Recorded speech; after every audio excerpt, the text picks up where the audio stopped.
Breaking news. And we are breaking into your programming as we continue to cover the state of emergency and the historic flooding hammering Western Washington right now. Governor Bob Ferguson giving us an update. Let's listen in. Appreciate all the tremendous work. We're chatting in there in a briefing we just had with King County officials, how we have a lot of folks who are first responders. I ran them up in Mount Vernon yesterday who not only are doing this work to help others, but then going to their homes later on, often late in the day or in the middle of the night, to take care of their situation at home, which is facing their own personal challenges. So there are many folks making tremendous sacrifice, and we want to thank each and every one of them for the work they're doing. I'm going to be relatively brief in my comments, but I will start with an update on the call I received from Secretary Noem earlier today. I deeply appreciated her phone call, obviously, deeply appreciated the granting of the emergency declaration that the state of Washington has requested to help address the real crisis that we're facing. What I would say about that call was I think it's exactly the kind of call the people of the state of Washington or American people would want between a cabinet member and a governor when there's a crisis like this. She was gracious. She asked how we were doing here in Washington State. I just deeply appreciate the call and their support. The emergency declaration, in a nutshell, as I think you know, but just to make sure we're clear, helps us navigate the emergency work that's going on right now. Rescuing individuals, for example, clearing debris from highways. A separate conversation will come when we go back to the federal government, obviously, for assistance in the undoubtedly very significant financial resources we will need as we dig out from this major event. That's a separate request that we make to the federal government. Now is not the time for that. We're very focused on what's right in front of us. We just want to make sure we're clear about what this emergency declaration means. It helps us get through the short term, but there will be a separate conversation, and I obviously preview that for the Secretary, that this was going to be very significant for the state of Washington. I also want to say a special thank you to our entire congressional delegation. All signed a letter requesting that the President sign that emergency declaration. Individuals like Senator Campbell were making phone calls to their extensive contacts within the White House and administration. This has been a bipartisan effort to request and to get this emergency declaration. So I just deeply appreciate the bipartisan work at the federal and local level from many voices to make this request and to make the case. Making this case was extremely important to the state of Washington. Literally, we communicate essentially a letter to the federal government. That was 48 hours ago. I was sitting next to General Welsh and others down at Camp Murray, literally drafting that, editing that document to make sure it said exactly what I wanted to say to the federal government so they understood the gravity of the situation we were facing. And once again, I just want to say we deeply appreciate the support of this federal government at a time of real need here in Washington State.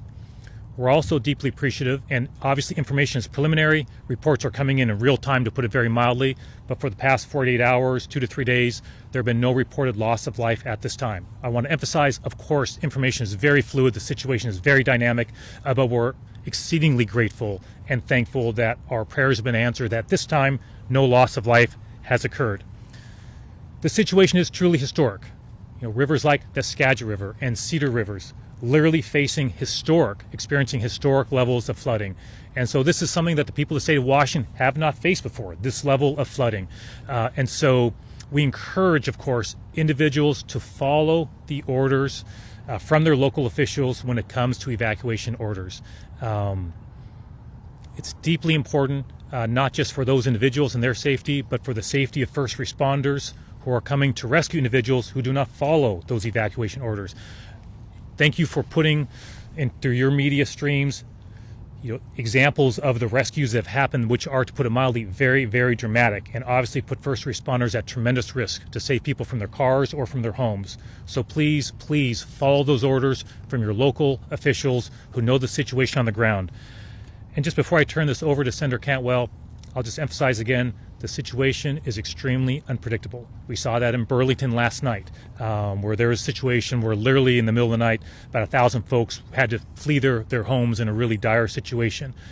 It is very unpredictable. We are all doing the very best we can to provide the best information, but we want people to know it is very unpredictable.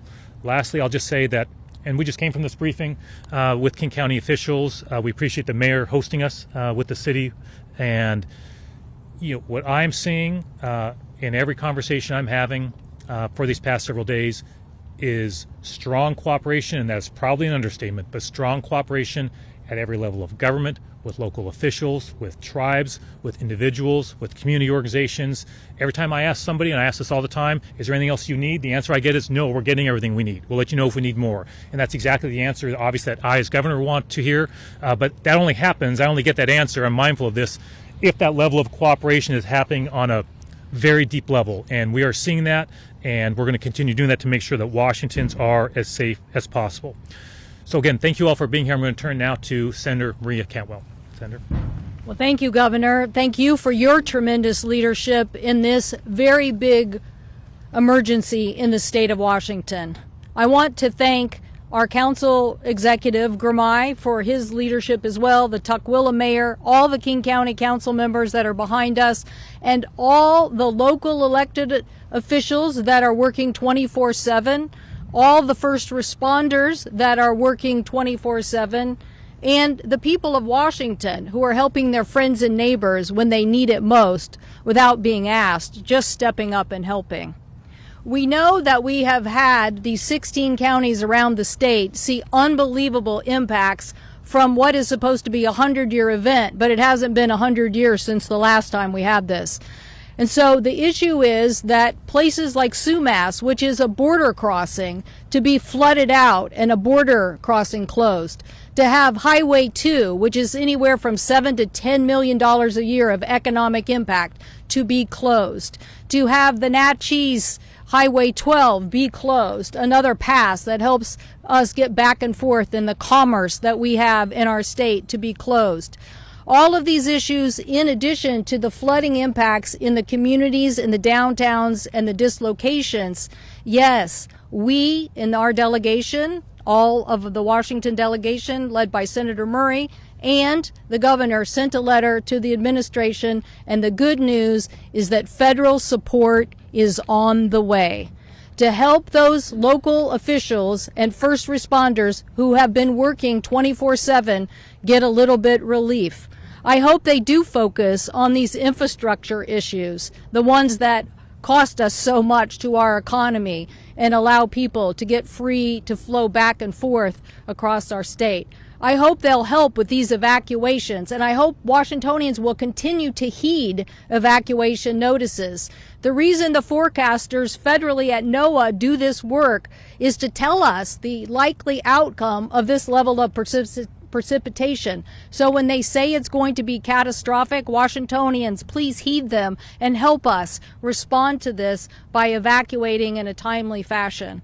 So we are just so grateful for this federal help and support. We're so grateful that our local community and everybody here has really responded to this catastrophic event with such resilience. And hopefully the nation will learn why we were able to be so prepared, the governor to be on it so fast to really get these results that we've had so far. It's not over yet, but we're glad we're at this moment with a little bit, well, let's not say blue sky, but a little bit less rain and an opportunity to take a deep breath and hopefully get this support out here to get more support to open these communities back up. Thank you, Governor. Thank you so much, Senator. Thank you so much, Governor, for the opportunity to speak today. Thank you to our media partners for covering this really critical information. I'm Gurmai Zahalai, new county executive, and I just want to reiterate what we've heard, that King County and Washington State have experienced some of the most severe and dangerous weather our region has seen in years. This is not a routine storm event. This is historic flooding that has put lives and businesses and critical infrastructure at risk all over our region. On December 8th, in my first week and a half on the job, I had to proclaim emergency in King County in response to these conditions. And last night, I issued an additional emergency order granting expanded authority so our county teams can move quickly, clear debris, close unsafe roads, accelerate emergency repairs, and take any action necessary to protect life and property. As you just heard, we're also grateful that the President has signed a federal emergency declaration that includes King County. This declaration is going to allow our region to access federal resources and assistance to support emergency response and recovery. While there is not yet direct federal assistance available for individuals and businesses, this declaration is a step in the right direction. It allows us to document impacts, coordinate with FEMA, and work toward unlocking additional support for our communities as recovery continues. Here is where things stand today in King County. Our flood patrol unit is out in the field around the clock, monitoring river levels, inspecting levees, and sharing real-time information to keep people safe. During one of those patrols yesterday, county crews discovered a sinkhole right here on the Sigali levee along the Green River in Tukwila. I want to shout out some of our team members. I believe Gary is somewhere out here, but they were out here all night filling that sinkhole. These are some of the workers who have been putting in the work to keep us safe. Immediately, King County's Department of Natural Resources and Parks coordinated with the U.S. Army Corps of Engineers, the City of Tukwila, and King County Road Services to get this filled.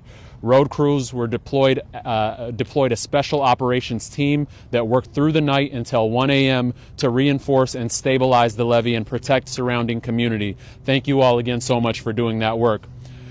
I couldn't be prouder of the coordination that I've seen. County agencies working shoulder to shoulder with cities. I know many of our mayors are in the building, in the space right now. Fire districts, neighborhood counties, the state, and our federal partners to respond in real time to these evolving conditions. I also want to give a big shout out to our flood control district. I know our executive director, Michelle Clark, is here. Our vice chair of flood control, Sarah Perry, is here. Reagan Dunn couldn't be here, but the hundreds of millions of dollars of investment in our flood infrastructure are the reason why these conditions didn't produce even worse results than we're seeing right now. So thank you to the flood control.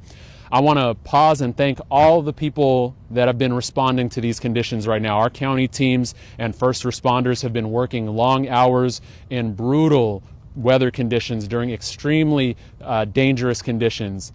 Deputies from the King County Sheriff's Office rescued a man who was trapped on top of his car in floodwaters just the other night. That rescue saved a life. I also want to recognize a King County wastewater employee who became trapped inside one of our treatment facilities during flooding and continued working for days to keep critical plant operations running. He was finally able to leave at 4:30 a.m. this morning. That commitment protected public health for millions of people. Anybody know his name behind me? Tyler. Tyler Stinson. Tyler Stinson. Yes, we have to shout out all of our amazing employees. To every first responder, engineer, dispatcher, public works employee, and emergency manager, thank you. Thank you so much. Your service is making a real difference. And I need to be very clear about this next point. We are not out of the woods yet. I want to reiterate that this is an unpredictable situation. Our communities in Duval and Carnation were called islands over this week as they were completely cut off from all directions due to flooded roads. We've been supporting our residents there in every way that we can, and our teams continue to monitor the water levels and hope to return to full access for residents over the coming hours and days. This remains an unpredictable situation. Rivers are still high, ground is saturated. Please follow road closure rules. Do not drive through flooded areas. If you are in immediate danger, call 911. And please listen to law enforcement and emergency officials when they tell you not to enter an area. Remember, if you do not listen to their orders, you are not only putting yourself at risk, you are putting our first responders at risk as well. Because if something goes wrong, they are the ones who are going to have to go into dangerous conditions to save you. So please help yourselves and help our first responders stay safe.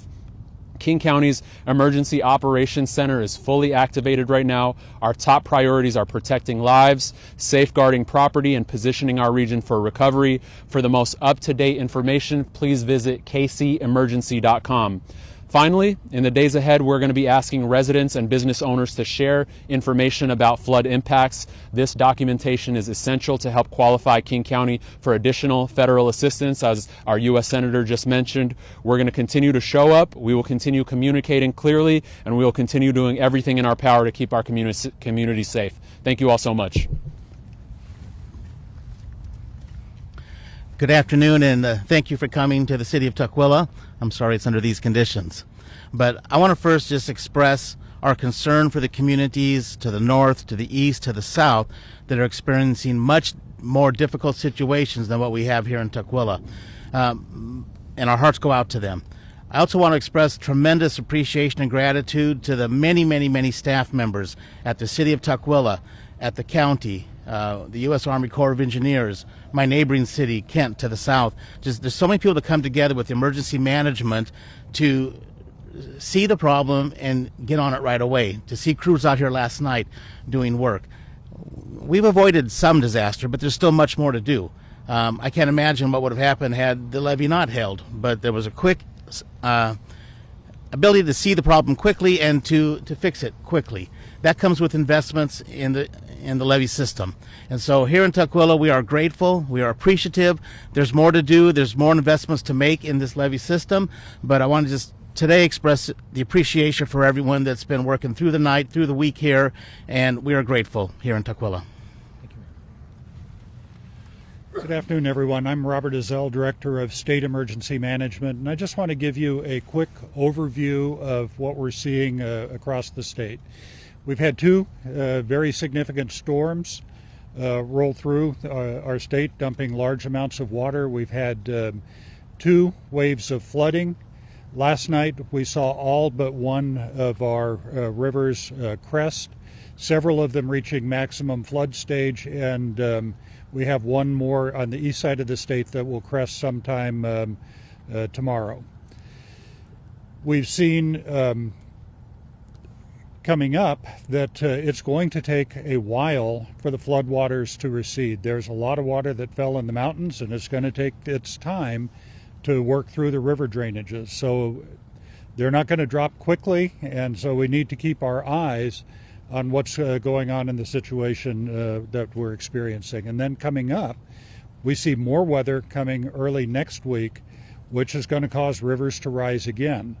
Most are not going to raise to the level that we've been seeing. Most are going to stay in the minor flood stage, but we're going to see a handful rise up to perhaps a moderate flood stage, and the Skagit River could rise again to major flood stage close to what we saw going through Burlington and Mount Vernon this morning. And so the situation remains very fluid. It's dangerous, and again, as everyone going before me has encouraged, please heed the warnings of first responders and keep yourself safe. In the State Emergency Operations Center, we've got folks from across state agencies. We have our federal partners from FEMA, from the Army Corps of Engineers. We have voluntary agencies, Red Cross, all partnering together to provide assistance to our local partners. And so it's been an all hands on deck, 24/7 operation to provide help to the counties and the cities that need it. And so with that, again, I just plea for everybody to heed the warnings, to be safe out there, because this situation is not over and is not going to be over yet for a number of days. Thank you. There you are. Find a way to let you through. I thought Commander Welsh was coming up. Hi, I'm Brian Nielsen. I'm with the Washington Department of Transportation. Just wanted to give an update on what's going on around. What our crew's doing, both WashDOT's crews and our local partner crews, they're out on the roads and the byways. They're inspecting conditions, monitoring conditions, and addressing issues as they find them, clearing drains, clearing culverts. They're monitoring water depths on roadways. They're closing roads when necessary. If you see a road closed sign, it's closed for a reason. Either roads washed out or there's too much water on the road to cross safely. So please heed those road closed signs when you see them. Across the state, throughout the day today, there's been around 20 state highways closed across 11 of our 39 counties. That number of 20 is variable. We've been opening roads as we've been able to, but we've also been having to close additional roads as we've identified washouts and landslides and the like. This is a dynamic situation, as I said. Roads are opening and closing. The river levels are still high. Roads are washing out. Again, heed those road closure signs when you see them. There's a reason for that. What can the public do? Stay informed. Plan ahead and stay informed.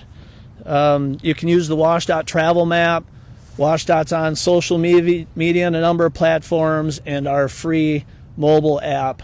Use those resources to know what conditions are before you leave and monitor those conditions as you travel. Standing water is a real hazard. As little as 6 inches of water can cause your cars to stall, and then you're stuck in the middle of some place you don't want to be. As little as a foot of water will cause many cars to float, and you'll completely lose control of the situation. So if you can't see the road, don't attempt to cross. There might not even be a road there anymore.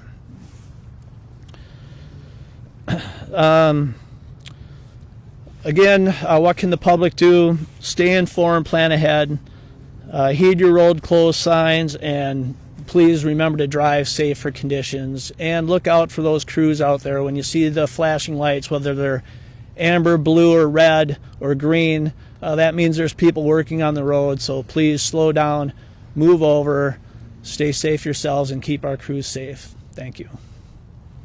Thanks so much. Appreciate it. Thank you,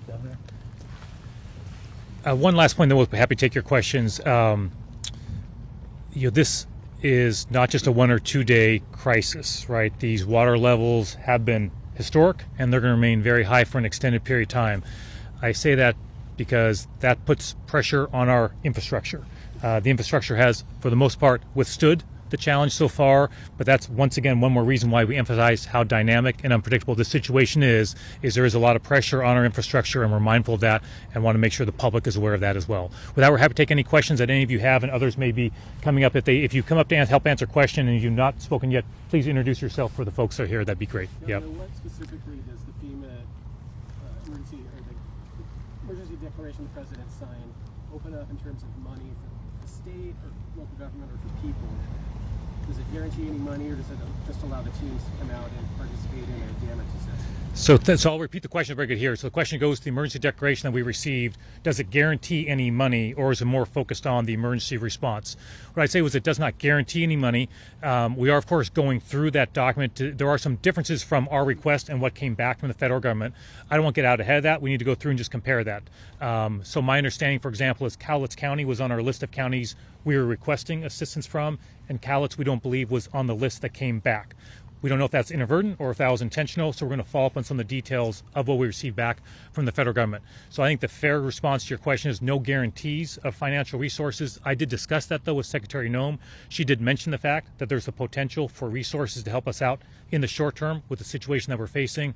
But as you might imagine, there's a lot going on right now. The team is going through that. We're going back in touch with FEMA to make requests along those lines. But Secretary Noem did say to me in our conversation that there'd be resources very potentially available. She gave me her cell number. She encouraged me to reach out to her directly if those weren't forthcoming. And so I'll be following up directly with her. The team is coordinating with FEMA in real time. As soon as we get more details on that, of course, Jim will provide that to you. Just things are happening fast. We want to make sure we get our information exactly right. Can I follow up on that? Sure. Does that mean that last line in the press release talked about 75% of emergency protective measures? Does that mean we're only receiving 75% of the usual funding you get in a situation like this? I may turn to. I believe I know the answer. I don't want to get that wrong, but I think I know what that means. But I'm going to turn to Robert. Robert, go ahead. It means that the capabilities that we get, there's a 75% federal cost share, and then the state and local will pay 25% of the cost for those resources. That's standard, correct? Yeah. Yeah, that's standard. I just want to. Yeah, exactly. Other questions that folks have? Oh, sorry. Yes, go right ahead. Yeah. One more, just my second one was, I've been into a lot of low-income communities where people have lost everything. Mm-hmm. So back on, I know this funding isn't specifically to help those individuals, but Correct. What is the timeline that you're looking at for seeking funding that would help some of those communities? So we will be moving as quickly as we can. I've already had briefings with the team about how quickly can we move before we make that request. There is a process for that, as you know, right? And so we need to, in fact, I think it was alluded to, I think maybe Germay mentioned others, we need to coordinate with local jurisdictions to get the information of the overall cost and damage to the state, to estimate that, to make that and present that to the federal government. So there's a process for that. But I've already communicated with my team. We've been talking with National Guard, local elected officials, that we're going to move as quickly as we possibly can to gather that information and make that request in as timely way as possible, because we're very mindful of exactly what you said, whether it's individuals or whether that's impacts to local jurisdictions, to our infrastructure. There's going to be massive impacts as we dig ourselves out from this. And so the one thing I can guarantee is we'll move as quickly as we can. Once we have a sense of the timing of that, we'll obviously let the public know as soon as we have that. But that will take some period of time to gather that information to make our request as strong as possible. But they do. FEMA's declaration, which the governor got done in record time, I think, if you look up the time at which you actually filed that to the response, they can help with the clearing of the roads, and as you can hear from DOT, we need a lot of help on that, and there's massive infrastructure damage on this, so that's so helpful to have them helping with that.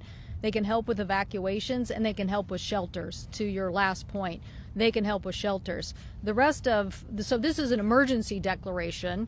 You will then ask for a disaster declaration later, and that disaster declaration is when you could get individual support. Thank you, Senator. Anything else we missed on that? Wonderful, thank you. Yeah, Jake, yeah. Estimate of how many people have been rescued? Yeah.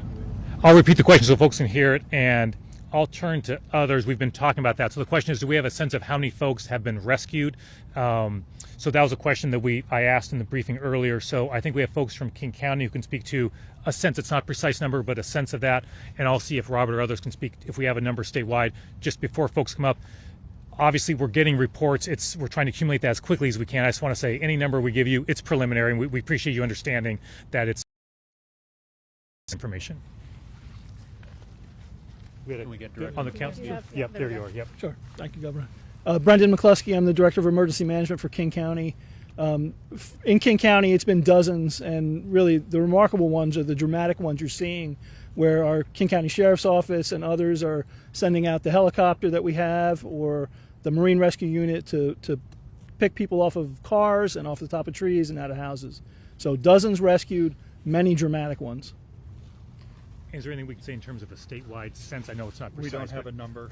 So we don't have a number. We'll try and provide something as soon as we can. But it's just we're relying on information coming up to us from local governments and individuals. So, but just in King County alone, dozens, and so obviously across the state in multiple counties, we're seeing more. Thank you. Any other questions that folks have? I'll give you another. Okay, go for it. Do you have a sense of when people will be able to return to their homes who have been evacuated, especially in Skagit County? So the question goes to, do we have a sense of when individuals can return to their homes, for example, in Skagit County? I don't believe we have that information. So let's go ahead, Robert, if you want to add. I would not try and put a timeline on that, because people are not going to be allowed back into their homes until it's deemed by competent authorities to be safe to do so. And so it's something that you can also help us with messaging, is tell people, don't try and get back into your homes early, because the situation still is fluid and dynamic, and follow the directions of your local authorities on that one. Did you want to say something? No, I was going to back him up. Okay. I'll just say, Go for it. it's going to be days, folks. You know, if you look at the conditions that existed out there that put people out of their homes, it's going to be days, in some cases weeks, before those rivers are at a level that it's comfortable and safe for everybody to get back in there. So if you're in an area you've been displaced, you have my deepest sympathies and empathy going into this holiday season, but this is a long haul. Any other questions that folks have? Governor, one more question. Yeah. I know you're releasing your budget proposal next Yeah. week. Is this event affecting that at all? Was there, Of course. Before you got the emergency declaration, was there talk of tapping the rainy day fund as part of the response? So the question goes to a proposed budget that by law I need to announce by the 23rd of this month. I think the question is that impacting the budget in terms of timing or just the budget itself? I think what I'd say to that is yes, of course. I mean, it's been a pretty intense several days, obviously, for me and the entire team, as you might imagine, and in the work that we're doing with everybody else all across the state. So, of course, just speaking for myself, I've not had the ability to focus on the budget in the last several days in the way that I typically would at this time leading up to it. What I would say is, the original plan was to release the budget this next week. We're not sure we'll meet that, just given the events of the past few days, and the team understands that.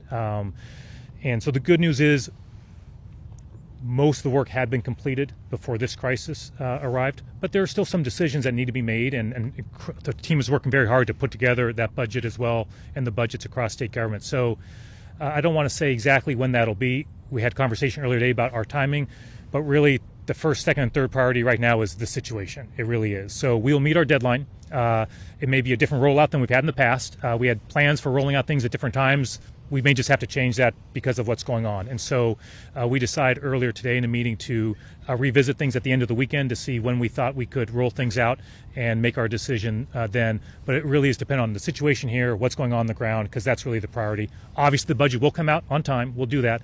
But it just may be a little bit later. In fact, it will be a little bit later, I think is fair to say, than we'd originally planned. And was there talk before you got the emergency declaration or still of tapping the rainy day fund as part of the response? Yeah, I won't get into that. I mean, I think we're making sure we have the resources. So I'm in touch with the National Guard. I'm in touch with local elected officials. I ask everybody I interact with, do you need anything else, right, from state government? And so we're going to make sure we use the resources that are necessary to address the situation. That's for sure. Obviously, we have a budget challenge, but we're going to make sure folks have the resources that they need right now. Yeah, Jim, yeah. In the past, the state has had some issues with the Trump administration on bomb cyclone aid, for Yeah. example, which I think there was maybe an emergency declaration there, but then the public assistance that the state asked for didn't follow. Yeah.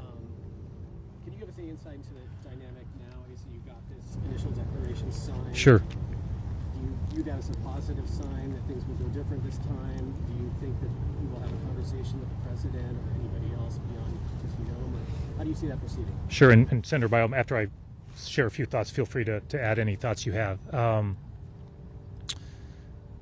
think you had multiple questions. Sorry, Jim, I don't get to them all, but remind me if I miss one. So I think your overall question is, how do I see things moving forward with the federal government? And so I think what I would say is I'm not focused on the past. I've expressed my thoughts about that. Right now, I think is a time that's extremely important that I as governor and everybody who's standing here with me and others across the state is a time of important to be extremely united with the crisis we're facing. And that's why I was so thankful that every member of our congressional delegation, for example, signed that letter to get out there. And, you know, we will be making a very compelling case to the federal government and to the president when the time is appropriate, as quickly as we can, as we dig ourselves out from the situation on the implications financially for the state of Washington. And I'll be doing everything in my power, working with our partners to make sure we make that case. I think you asked about President Trump. Will I be speaking to the president? I mentioned Secretary Noem. You know, I welcome a conversation with the president to say thank you for granting this, but also to make additional requests when the time is right. We've made that request through channels for the past few days as well, that I've been open to a conversation whenever is appropriate for the president.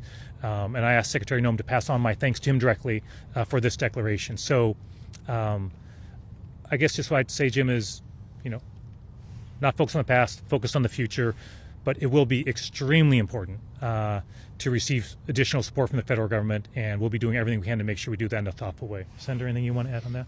Well, I just think disaster declarations and emergency response has become a pretty big national topic, and not necessarily because of, you know, political issues, but the unbelievable costs that America is seeing across the country, whether it's hurricanes or fires or floods.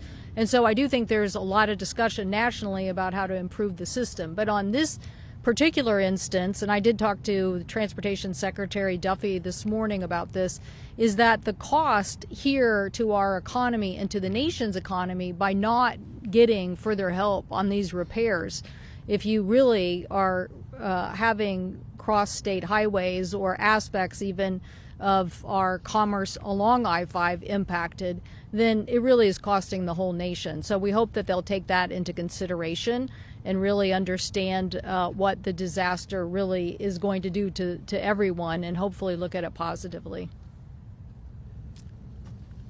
Thank you again, everybody. I know you're all extremely busy. We appreciate your time. On behalf of everybody here, and Mayor, once again, thank you for hosting us at City Hall, where we had, I just should mention, I'm not sure if I explained enough, but we had a lengthy briefing at City Hall with many folks who are here and others helping to update us on what's going on, answer questions, provide information. That information, we're deeply grateful to the city for providing that.